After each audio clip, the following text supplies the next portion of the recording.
이 시간에 우리에게 주시는 하나님의 말씀은 신약성경 요한복음 16장 17절부터 24절까지의 말씀입니다. 신약성경 175쪽 전후 요한복음 16장 17절부터 24절까지 말씀 제가 봉독하도록 하겠습니다. 제자 중에서 서로 말하되 우리에게 말씀하신 바 조금 있으면 나를 보지 못하겠고 또 조금 있으면 나를 보리라 하시며 또 내가 아버지께로 감이라 하신 것이 무슨 말씀이냐 하고 또 말하되 조금 있으면이라 하신 말씀이 무슨 말씀이냐 무엇을 말씀하시는지 알지 못하노라 하거늘 예수께서 그 묻고자 함을 아시고 이르시되 내 말이 조금 있으면 나를 보지 못하겠고 또 조금 있으면 나를 보리라 하므로 서로 문의하느냐 내가 진실로 진실로 너희에게 이르노니 너희는 곡하고 애통하겠으나 세상은 기뻐하리라 너희는 근심하겠으나 너희 근심이 도리어 기쁨이 되리라 여자가 해산하게 되면 그때가 이르렀으므로 근심하나 아기를 낳으면 세상에 사람 난 기쁨으로 말미암아 그 고통을 다시 기억하지 아니하느니라 지금은 너희가 근심하나 내가 다시 너희를 보리니 너희 마음이 기쁠 것이요 너희 기쁨을 빼앗을 자가 없으리라 그날에는 너희가 아무것도 내게 묻지 아니하리라 내가 진실로 진실로 너희에게 이르노니 너희가 무엇이든지 아버지께 구하는 것을 내 이름으로 주시리라 지금까지는 너희가 내 이름으로 아무것도 구하지 아니하였으나 구하라 그리하면 받으리니 너희 기쁨이 충만하리라. 아멘. 할렐루야. 네, 오늘도 여러분과 여러분의 가정에 자녀 그리고 하시는 모든 일들마다 하나님의 돕는 손길이 함께 하시기를 주님의 이름으로 축원합니다. 여러분 미국 사람들이 아주 열광하는 스포츠 종목들이 몇 가지가 있어요. 그래서 미국의 스포츠 4대 종목이라는 게 있는데 그 중에 하나가 야구입니다. 아주 야구하면은 아주 껌빡 죽습니다. 또 하나가 농구입니다. 이렇게 농구. 그리고 세 번째가 겨울에 하는 종목인 아이스하키라고 하는 그러한 종목이 있어요. 그리고 우리나라 사람들에게는 아직도 생소하지만 몇 년 전에 하인즈 워즈라고 하는 한국계 혼혈인 때문에 그나마 많이 알려진 종목이 하나 있는데 그게 뭘까요? 미식 축구입니다. 이렇게 공 이렇게 들고서 막 뛰어가가지고 땅 따먹기 하는 것 같은 이 미식 축구를 하면은 미국 사람들이 막 열광을 한다고 그래요. 막 정신을 못 차려서 결승전 생중계가 시작되면은 미국 전체가 올스톱 될 정도로. 그런데 이 미식 축구의 역사 속에 전설 같은 이야기가 하나 있습니다. 1942년 11월 28일이 토요일입니다. 그날은 미국에 있는 모든 대학들의 그 미식 축구의 마지막 최종 경기가 있는 날입니다. 그 미식 대학 축구팀 중에서 그 해의 최강팀이라고 뽑혔던 팀이 보스턴 대학의 미식 축구팀이었었어요.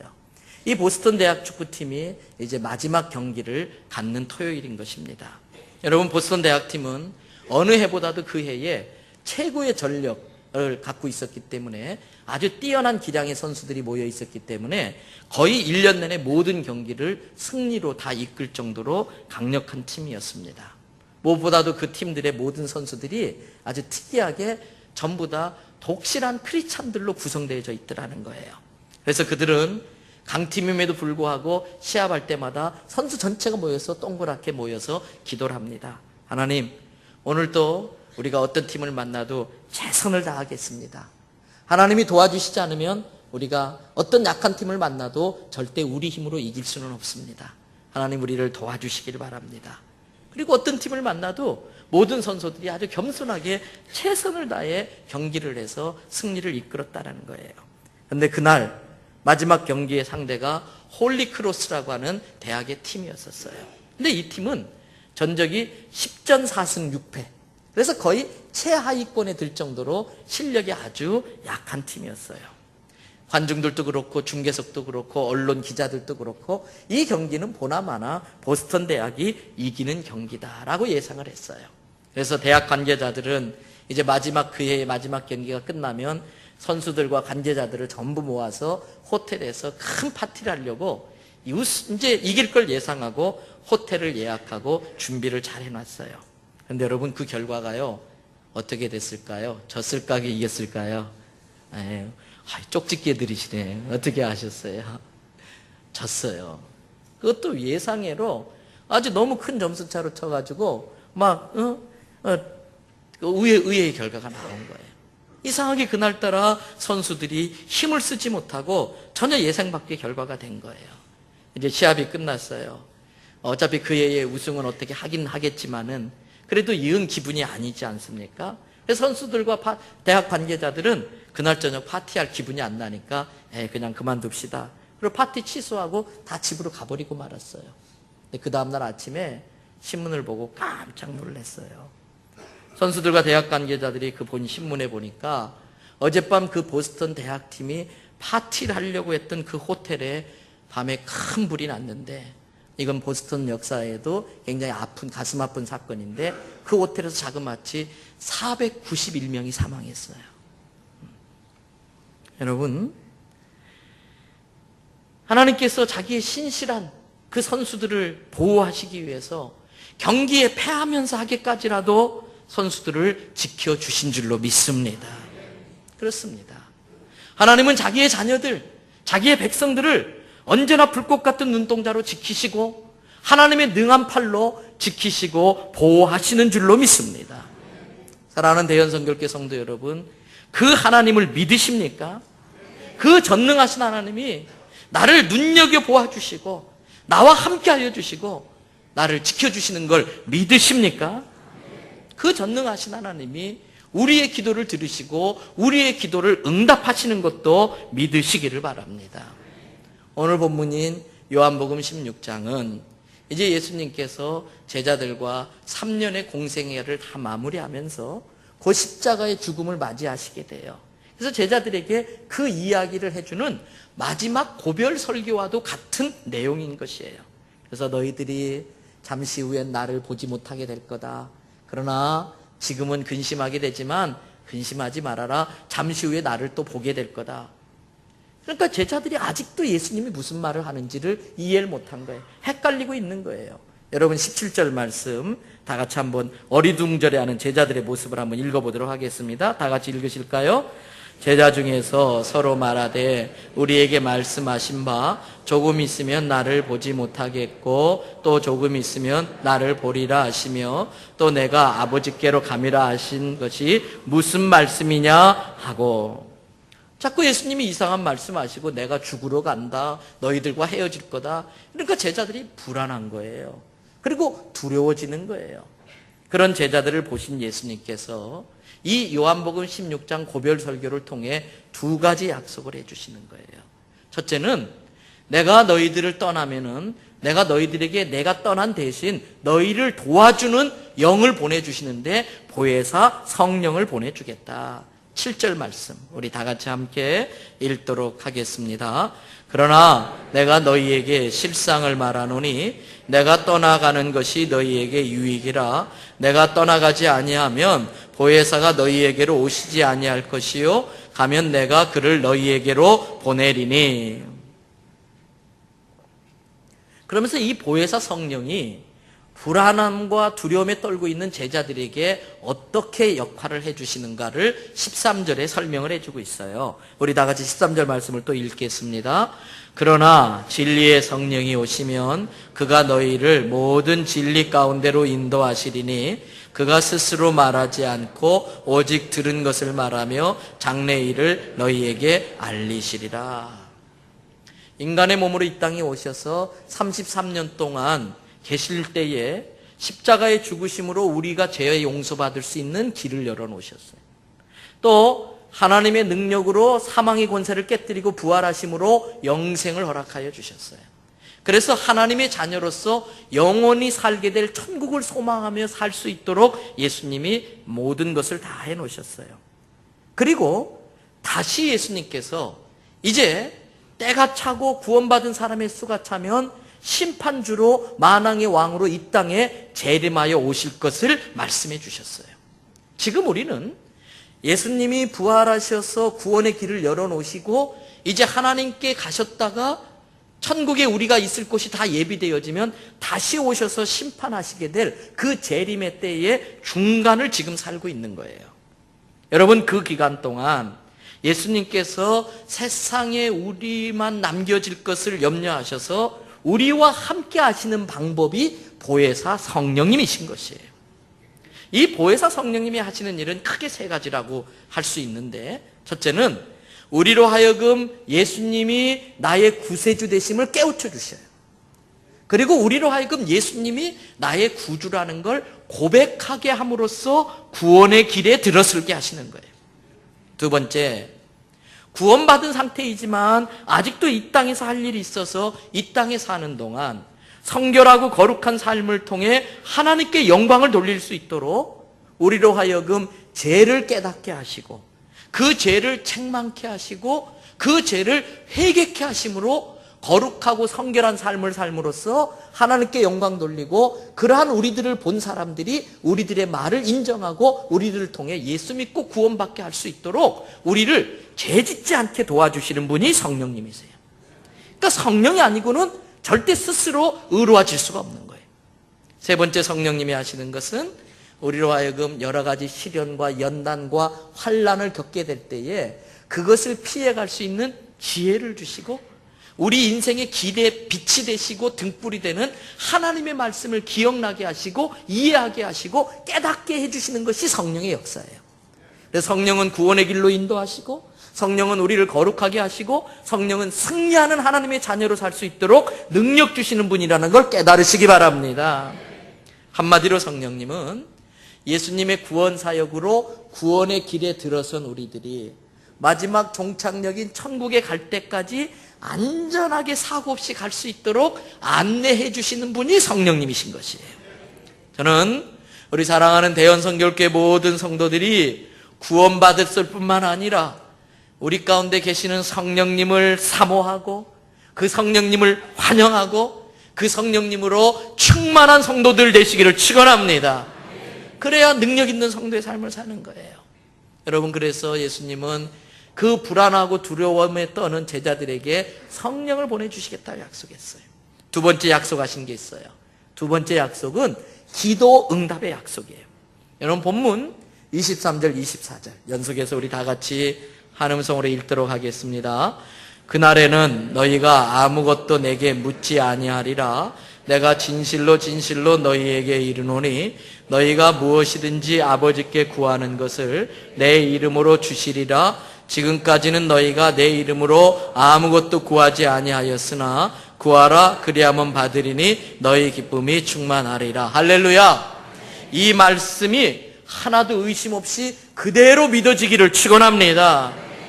여러분, 본문 23절 앞부분에 보니까 그날에는 이라는 말이 나와요. 근데 바로 앞에 22절에 보면은 22절 앞에는 또 시간을 나타내는 단어가 하나 나오는데 뭐라고 되어 있어요? 지금은. 23절의 그날과 22절의 지금은 반대되는 말이에요. 비교되는 말이에요. 자, 22절 앞부분을 보시기 바랍니다. 지금은 너희가 어떻게 해요? 근심하나. 왜 근심할까요? 예수님이 잡히시는 날이에요. 예수님이 죽으시는 날이에요. 그래서 그날은 슬픔의 날이에요. 고난의 날이에요. 지금은. 그런데 얼마 지나서 성경에 보니까 잠시 뒤에 그랬어요. 조금 있으면 그런 표현을 했어요. 조금 있으면, 조금 있으면, 조금 있으면. 그래서 조금 있으면이라는 그 시간이 지난 그날에는 어떤 날인가? 그날은 예수님이 부활하시는 날이에요. 그날은 예수님이 승리하시는 날이에요. 때문에 그날은 기쁨의 날이 될 줄로 믿습니다. 우리들은 육신을 입고서 지금이라는 이 공간 속에, 지금이라는 시간 속에 살고 있어요. 그러나 우리의 영혼은 어디를 바라보고 살아요? 저 영원한 천국을 소망하며 사는 거예요. 저 천국을 사모하면서 천국에 대한 소망을 잃지 않고 지금의 환난과 어려움을 이겨내시기를 바랍니다.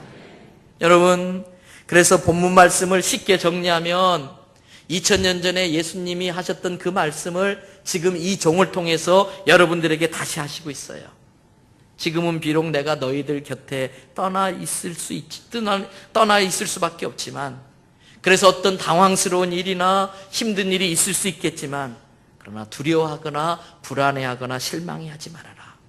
내가 너희에게 누구를 보내준다고요? 성령을 보내주겠고, 그 성령이 내가 너희에게 한 약속의 말씀을 기억나게 하셔서, 그 약속의 말씀을 깨닫게 하셔서 그 말씀을 붙들고 무엇이든지 구하면 내가 이루어 주리라. 때문에 불안해하고 두려워하지 말라고 말씀하시는 거예요. 여러분, 예수님의 이 요한복음 16장 고별 설교에 구하라고 하는 말, 무엇이든지 구하라고 하는 말이 몇 번 나오는지 아십니까? 자그마치 7번이나 나오고 있어요. 7번이나 반복해서 구하라, 구하라, 구하라 말씀하세요. 그러면서 내가 너희가 무엇을 구하든지 내 이름으로 구하면 다 주게 될 터이니 너희 근심이 뭐가 되리라? 기쁨이 되리라 말씀했어요. 여러분, 이 믿음이 있으시기를 바랍니다. 그런데 아십니까? 믿음의 결과는 평안입니다. 믿음의 결과는 평안이에요. 그래서 우리는 평안을 구하는 것이 아니라 믿음을 구하셔야 돼요. 왜 우리가 불안해합니까? 내 삶의 모든 걸 하나님이 주관하신다는 믿음이 없으니까 불안한 거예요. 여러분, 믿음의 결과는 담대함입니다. 믿음의 내용이 뭐예요? 그 전능하신 하나님이 나와 함께 해주신다고 약속하신 그 약속을 믿는 거예요. 하나님이 나와 함께 하시니까 내가 두려워할 게 없는 거예요. 담대함이에요. 사단은 우리에게 불안을 줍니다. 예수님은 우리에게 평안을 주시는 거예요. 사단은 우리에게 두려움을 줍니다. 예수님은 우리를 담대하게 만드시는 것이에요. 여러분, 우리가 살고 있는 시대가 어떤 시대입니까? 이 시대를 한마디로 표현하면 다 같이 따라 하십시다. 불확실성의 시대. 미래가 다 불확실해. 내가 정말 안 아프고 건강하게 평생 살까? 내 자식이 사업이 제대로 될까? 저 녀석이 제대로 장가가서 제대로 살아줄 건가? 이 미래는 누구에게나 다 불확실한 거예요. 그런데 우리는 그 불확실한 그 미래를 믿음으로 맞이하는 것이, 믿음으로 바라보는 것이에요. 어떠한 믿음? 그 미래의 불확실성에 대해서 하나님이 약속하신 걸 믿고 믿음으로 바라보는 거예요. 그래서 여러분, 미래가 불안하면은 그 미래를 내가 믿음으로 지금 결정해버리면 돼. 내 불확실한 나의 미래를 믿음으로 지금 결정하시기를 바랍니다. 그래서 이 믿음이 우리에게 평안을 주는 거고, 이 믿음이 우리에게 담대함을 주는 거예요. 여러분, 이 믿음이 없는 사람은 늘 불안할 수밖에 없어요. 왜? 내 미래를 예측할 수도 없고 보장할 수도 없기 때문에. 그래서 사단은 이 믿음이 없는 사람들을 가지고 자꾸 까불어요. 그 채에다가 까부르듯이 자꾸 까부는 거예요. 그래서 어떤 사람은 사단에게 노란하게 돼요. 사단이 장난을 치는 거예요. 특별히 예수님 막 믿기 시작하신 분들, 여러분 잘 들으셔야 돼요. 예수님 막 믿으면요, 하나님이 기특해서 막 기도 응답도 즉각 주고 많은 축복들이 임하는데, 동시에 사탄의 시기 질투도 있어요. 빼앗기고 싶지 않은 거야. 너는 내 종노릇하고 평생 나랑 붙어 있어야 되는데, 평생 죄 가운데 어둠 가운데 있어야 되는데 예수 믿고 떠난다는 거예요. 못 떠나 발목 잡고 있는 거예요. 그때에 주저앉아 버리면 큰일 나는 거예요. 하나님의 축복을 다 놓치는 거예요. 여러분, 사탄의 방해를 이겨내시기를 바랍니다. 때로는 막 몸을 아프게 만들기도 하고요, 사업에 어려움을 주기도 하고요. 예수 믿으면 다 잘 될 것 같은데 때로는 어려움이 있단 말이에요. 결과적으로는 잘 되는데, 그래서 그 고비를 이겨내는 게 믿음인 것이에요. 그래서 우리가 사단에게 노란하지 않기 위해서라도 기도를 통해 성령의 도움을 요청하시기를 바랍니다. 지금 우리의 상황이 어떤 상황일까? 정종 목사로서 그런 생각해요. 과연 우리가 기도 생활 제대로 하지 않고도 제대로 살아갈 수 있을까? 우리의 자녀들이 부모들의 기도의 백업이 없이, 기도의 뒷받침이 없이 정말 그 인생, 험한 인생 제대로 헤쳐갈까? 여러분, 내 상황을 보더라도, 내 자녀들의 미래를 보더라도 지금이 기도해야 될 때라는 걸 깨달으시기를 바랍니다. 나의 직장 생활이 불투명해 보일 때에, 내 사업의 미래가 예측되지 않을 때에, 우리 아이들이 방황하고 힘들어할 때에 우리가 할 수 있는 게 없어요. 할 수 있는 게 없으니까 불안한 거예요. 그런데 주님은 바로 그 순간에 우리에게 기도하라고 말씀하시는 거예요. 기도가 곧 우리가 할 수 있는 최선의 방법이에요. 기도가 곧 우리가 나아갈 수 있는, 헤쳐나갈 수 있는 유일한 길인 것이에요. 그러므로 여러분, 무슨 일을 할 때에 가장 먼저 기도하는 성도 되시기를 바랍니다. 영국의 고든 장군은요, 전쟁에서 수많은 승리를 이끈 위대한 장군이에요. 근데 이 고든 장군에게 절대 변하지 않는 철칙이 하나 있어요. 그거는 매일 아침마다 1시간씩 기도하는 시간인데 그 시간은 아무도 방해 못한다는 거예요. 근데 이 고든 장군은요, 그 위태위태하고 긴박한 전쟁터에 나가서도 천막 안에서 매일 아침마다 1시간씩 기도하는데 그 기도 시간에는 천막 앞에 손수건에는 흰 손수건이 탁 걸려 있어요. 그러면 아무도 못 들어가요. 참모들이 탁 막아서서 아무리 긴급한 보고가 있어도 아무도 못 들어가게 해요. 그래서 비로소 1시간 기도의 시간이 끝나면은 손수건이 거두어지고 그때 비로소 여러 보고를 하는 거예요. 여러분, 당장 적군이 쳐들어오는 그 위급한 상황에서 어떻게 그렇게 느긋하게 기도할 수 있어요? 고든 장군의 믿음이 있었어요. 전쟁의 성패는, 전쟁의 승리는 하나님의 손에 달려있다. 그걸 믿은 거예요. 그 때문에 가장 급한 일은 기도하는 일이에요. 가장 중요한 일은 기도하는 일이었었어요. 작전회의 하는 게 아니고. 그래서 그렇게 기도의 시간을 갖는 거예요. 마태복음 7장 7절 잘 아는 말씀이지요. 우리 다 같이 함께 읽도록 하겠습니다. 구하라 그러면 너희에게 주실 것이요, 찾으라 그러면 찾아낼 것이요, 문을 두드리라 그리하면 너희에게 열릴 것이니. 근데 여러분, 어떤 사람은 나름대로 열심히 두드리는데 길이 열리지 않는 사람이 있어요. 어떤 사람은 나름대로 열심히 찾아다니는데 얻는 것이 별로 없는 사람이 있어요. 왜요? 먼저 하나님 앞에 무릎 꿇고 구하는 일을 놓쳤기 때문에 그래요. 여러분 잘 아셔야 돼요. 기도는 어떤 준비가 아니에요. 무슨 중요한 일을 하기 위한 준비하는 게 기도가 아니고 기도 자체가 가장 중요한 일이에요. 그래서 한번 받아십시다. 제가 오늘 이 설교 준비하면서 성령께서 주신 말씀인데 제가 만들어 놓고도 너무 잘 만들었어요, 이 문장. 그래서 받아하셔야 돼. 기도는 전능하신 하나님을 나의 동업자로 만드는 일이다. 믿어지면 아멘. 제가 이 교회를 목회해가면서 힘들고 어려울 때 가장 먼저 하는 게 뭔지 아세요? 기도하는 거예요. 새벽마다 제 기도하는 자리 옆에는 이 교회 요람이 있어요. 그러면 하나씩 넘겨가면서 성도들 이름 불러가면서 기도하는 게, 오늘까지 여기까지 기도했으면 그거 접어놔요. 그리고 또 그 다음날 새벽에 거기 또 기도하고, 다 끝나면 또 앞으로 가고. 여러분, 기도는 전능하신 하나님을 나의 동업자로 만드는 거예요. 네. 그러면 내 일이 주님의 일이 되는 거예요. 여러분, 예를 들면은 교회학교 교사들이 가장 위대한 능력을 발휘하는 것은 아이들을 가르치는 순간이 아니라 그 아이들을 만나기 전에 그 아이들을 가슴에 품고 기도하는 순간 이미 위대한 일이 시작되는 거예요.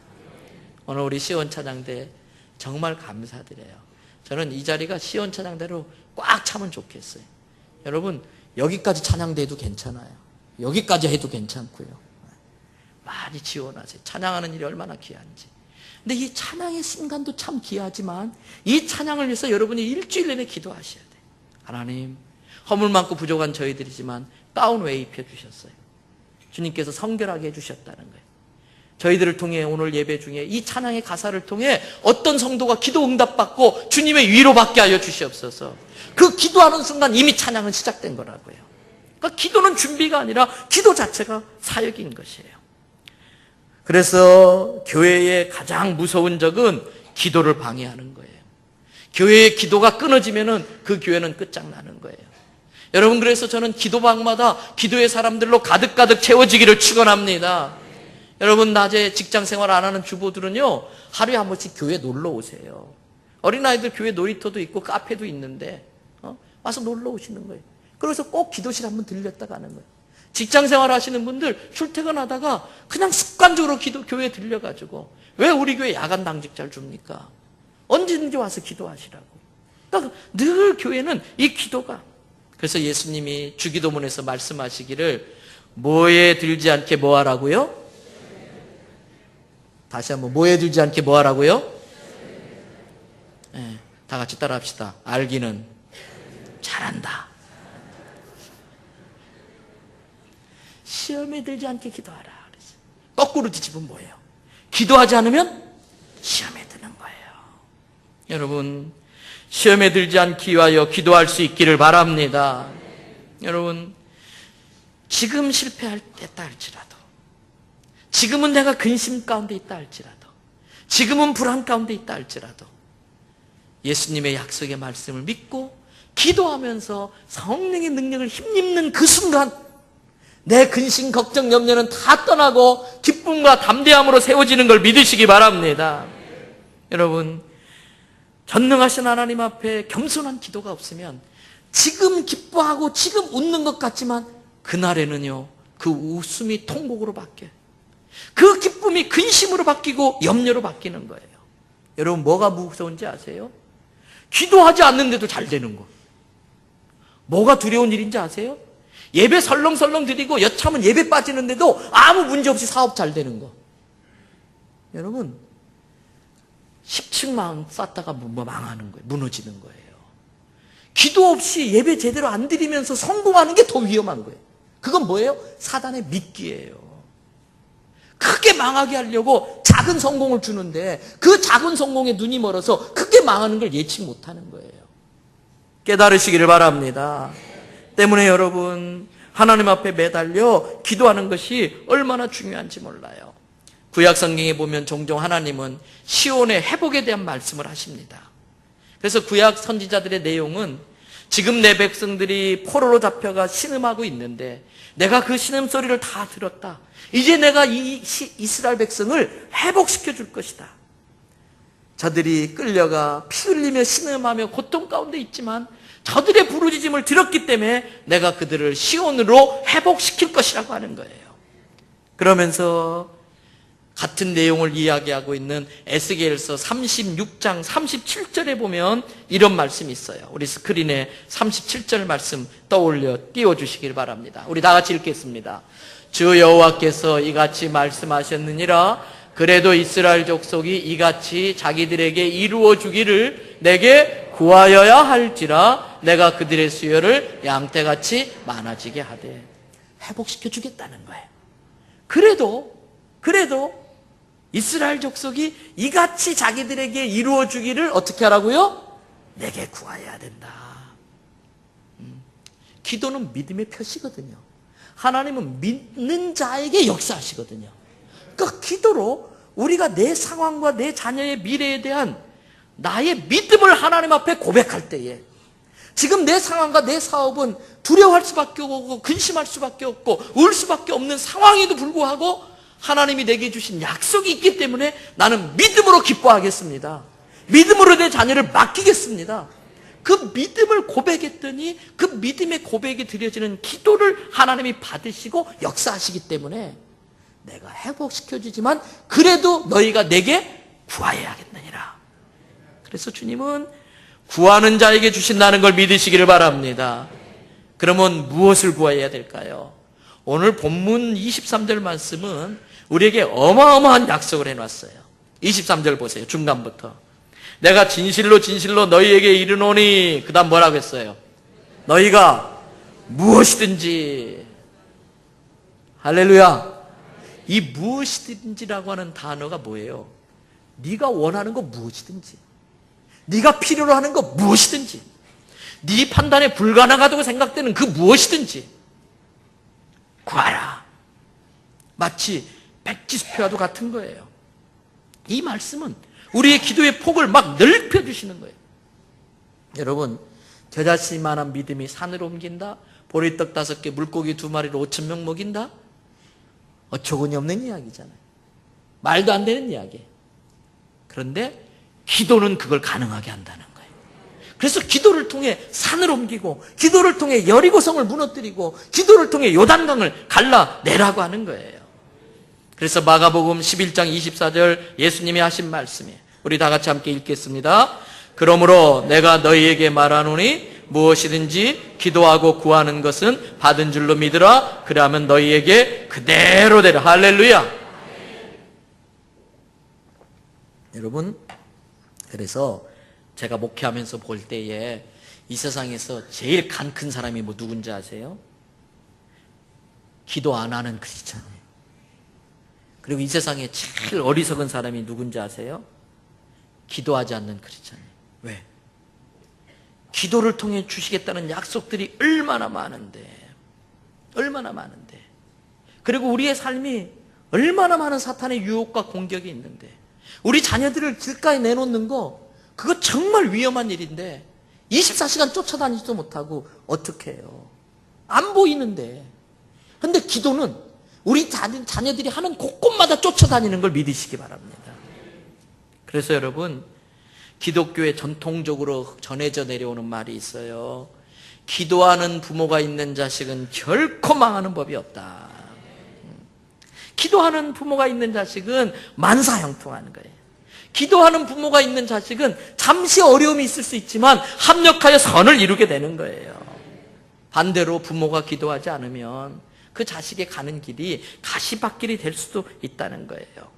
여러분, 제가 목회하면서 깨닫는 게 있어요.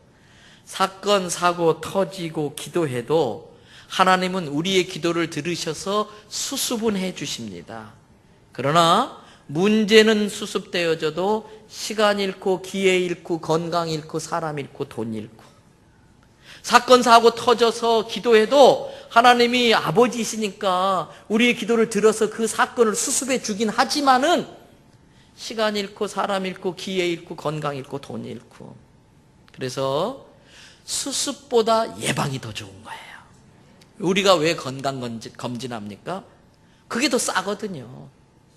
이 핑계 저 핑계 대고 건강검진하지 않다가 큰 병 걸리면요, 건강검진비보다 훨씬 더 많은 돈이 들어가요. 병 걸리면 고생은 고생대로 하고 돈은 더 많이 들어가고.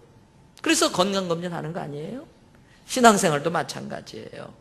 이왕 기도할 거면 수습 기도할 게 아니라 예방 기도하는 지혜가 있으시기를 바랍니다. 혹시 과거에 이런 거 깨닫지 못해서 지금 어려움 중에 계신 분들도 있을 수 있지요. 괜찮습니다. 그때 몰라서 그랬는데. 여러분, 받아십시다. 깨닫는 때가 가장 빠른 때다. 한 번 더, 시작할 때가 가장 빠른 때다. 괜찮아요. 지금까지는 근심이고 지금까지는 눈물이었지만 이제부터 전능하신 하나님 믿고 의지하며 기도하기 시작하면은 그곳이 가장 빠른 시작이에요. 그 시간이 가장 빠른 시작이네. 우리 하나님은 역전의 명수인 줄 믿습니다. 우리 하나님은 전화위복의 하나님이신 것이에요. 그래서 호세아 2장 15절에 보니까 아골 골짜기로 소망의 문을 삼아 주시니 그랬어요. 이게 무슨 말이냐면, 아골 골짜기는 예루살렘에서 여리고로 내려가는 중간에 있는 험한 골짜기인데 여긴 강도들이 많아요. 그래서 예수님이 선한 사마리아 사람 비유할 때에 그 나그네가 강도 만났던 곳이 아골 골짜기예요. 그래서 아골이라는 말 자체가 히브리 말인데 고통, 괴로움이라는 그런 뜻이에요. 그래서 다윗은 시편 23편에서 이 아골 골짜기를 사망의 음침한 골짜기 이런 표현을 했고, 시편 84편에서는 눈물의 골짜기 이렇게 표현을 하고, 여호수아서는 여호수아 7장에서 패망의 골짜기 이렇게 표현했어요. 근데 여러분, 저나 여러분의 인생에도요, 수많은 아골 골짜기가 있다니까요. 어떤 사람은 이미 경험한 사람도 있고 지금 지나가는 사람도 있고 멋모르고 신나고 가고 있지만 곧 아골 골짜기가 닥칠 사람들도 있는 거예요. 실패의 골짜기, 눈물의 골짜기, 질병의 골짜기, 이별의 골짜기, 파탄의 골짜기, 수많은 아골 골짜기가 우리 앞에 있어요. 그런데 하나님께 나와 진심으로 회개하고 기도하면은 이 아골 골짜기를 통해서 소망의 문을 열어주신다. 그게 에스겔서 선지자를 통해서, 호세아 선지자를 통해서 우리에게 주신 말씀이에요. 이 세상이 때로 내 인생에 아골 골짜기, 사망의 음침한 골짜기가 있을 수 있지만 우리가 주님께 매달리면은 보혜사 성령님이 도와주셔서 그 아골 골짜기를 오히려 소망의 문으로 열어주시는 것이지요. 여러분, 말씀 마무리합니다. 그렇습니다. 기도하면 십자가의 결론은 부활이 되는 것입니다. 기도하면 근심이 기뻐할 일로 바뀌게 되는 것입니다. 우리가 기도하면 문제는 오히려 축복의 재료로 쓰임받게 될 것입니다. 우리가 기도하면 불행은 우리의 행복으로 가는 과정이 되는 것이고요. 우리가 기도하면 지금의 패배가 그날의 승리를 위한 디딤돌로 바뀌게 될 줄로 믿습니다. 이야기 하나 하고 마치지요. 모든 사람들이 예수님을 믿는 아프리카에 한 마을이 있었어요. 이 마을은 숲 한가운데 있는 마을인데 마을 사방이 숲으로 다 둘러싸여 있는데 그 마을에 습관이 있어요. 모든 마을 사람들마다 숲에 들어가서 자기 나무 하나를 정해놓고 아침 저녁으로 그 나무 밑에 가서 기도하는 것이 그 마을의 전통이고 습관이에요. 근데 만일 어떤 사람이 믿음이 약해지거나 기도 생활을 게을리하면은 옆에 있는 사람이 이렇게 말을 합니다. 형제여, 당신의 기도나무 밑에 지금 풀들이, 잡초들이 무성히 자라나고 있군요. 그러면 그 말을 들은 사람이 얼른 깨닫고 다시 그 기도나무 밑에 가서 열심히 기도하는 거예요. 여러분, 혹시 여러분들의 기도나무 밑에 잡초가 무성히 자라고 있지는 않는지 자기의 신앙생활을 돌아볼 수 있는 계기가 되시기를 바랍니다. 1년 중에 기도하기 제일 좋은 계절이에요. 생활 여건이 되시는 분은 새벽에 나와 기도하시고, 새벽이 어렵다면 저녁이라도 잠깐 나와서 기도하시고, 또 틈틈이 낮에 시간 날 때마다 성전에 들려서 이 성전 아래층부터 꼭대기층까지 기도의 소리로 와글와글 채워지게 되기를 주의 이름으로 축원합니다. 기도하시겠습니다. 여러분, 내 삶 가운데 혹시 아굴 골짜기를 지나고 계신 분은 없는가요? 내 자녀들에 대해서 염려와 불안한 마음을 지니고 사는 분들은 없는가요? 미래의 불확실성 때문에 우리 모두는 늘 두려워할 수밖에 없습니다. 그렇다면 아직 결정되지 않는 미래라면 내가 믿음으로 미리 결정해버리면 염려할 필요가 없습니다. 믿음의 기도를 통해서 우리의 미래를 결정할 수 있습니다. 예수님이 주신 약속에 근거해서.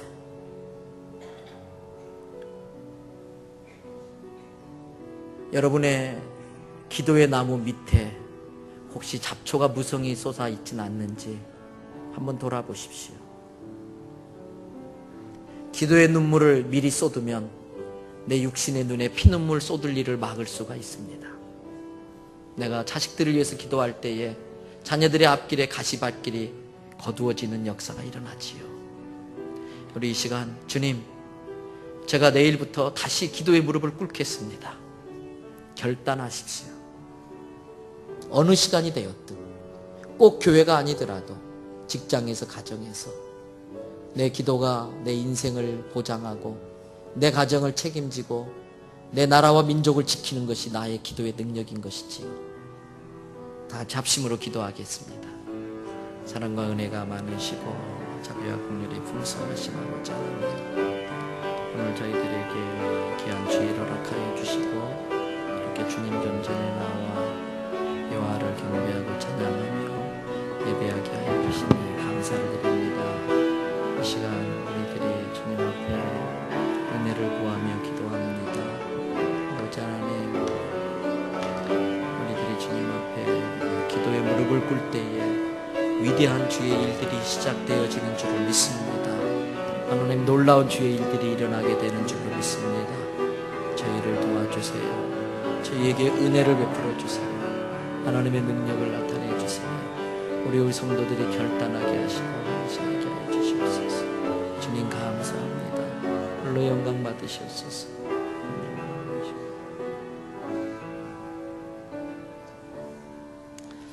하나님, 내 미래에 대한 염려와 두려움이 있고 내 자녀들을 볼 때마다 평강이 아니라 불안한 마음을 갖게 되는 이유는 주님께 대한 믿음과 신뢰가 없기 때문이라는 것을 깨닫게 됩니다. 어느새 기도생활 기계적이며 습관적으로 덤덤하게 해오면서도 아무렇지 않는 것이 정말 위험하다는 것을 못 느끼고 살아가고 있습니다. 이 시간 주님이 주신 사인을 우리가 깨닫게 하여 주시옵고, 늦기 전에, 사건 사고 터지기 전에 예방하는 기도를 드리는 지혜로운 성도들 되게 도와주시옵소서. 지금 아골골짜기를 지나고 있는 분들이 있을 터인데 하나님, 기도만이 살 길이라는 걸 알게 하여 주시고 그 자리에서 겸손히 무릎을 꿇을 때에 성령님 찾아와 주셔서 성령의 능력으로 그 수렁에서 건져 주시옵소서. 주님, 우리 성도들의 삶 가운데 치열한 기도가 있게 하시고 살아계신 하나님의 능력을 경험하는 기도의 생활이 있도록 도와주시옵소서. 오늘 또 이런저런 모습으로 수고하신 모든 성도들의 헌신을 기뻐 받으실 줄 믿사옵고 예수님 귀하신 이름으로 기도 올리옵나이다. 아멘. 다 일어나셔서 아름다운 찬양 133번입니다.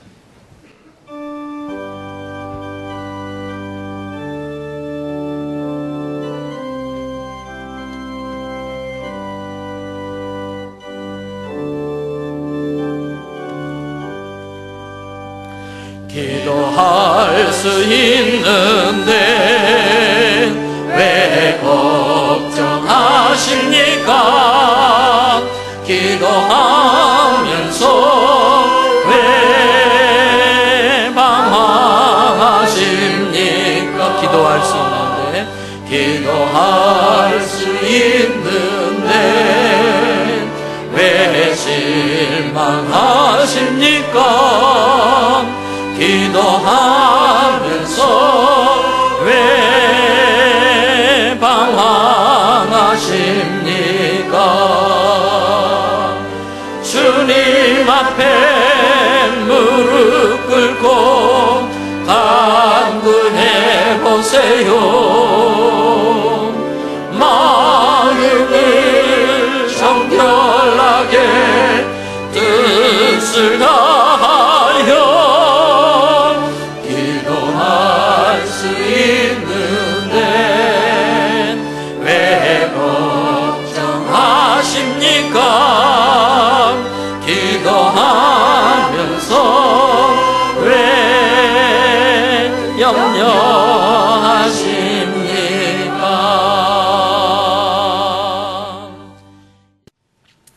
지금은 우리 구주 예수님의 크신 은혜와 아버지 하나님의 무한하신 사랑과 성령님의 내주 교통 역사하심이 예수님의 약속의 말씀을 붙들고 기도나무 아래에 나아가 기도의 무릎을 꿇기로 결단한 우리 대연의 모든 성도, 이분들의 자녀와 가정 하시는 일들, 장래 계획, 비전, 그 기도 제목 위에 방송으로 인터넷으로 이 말씀 들으시는 모든 분들 위에 영원토록 함께 하시기를 축원하옵나이다. 아멘.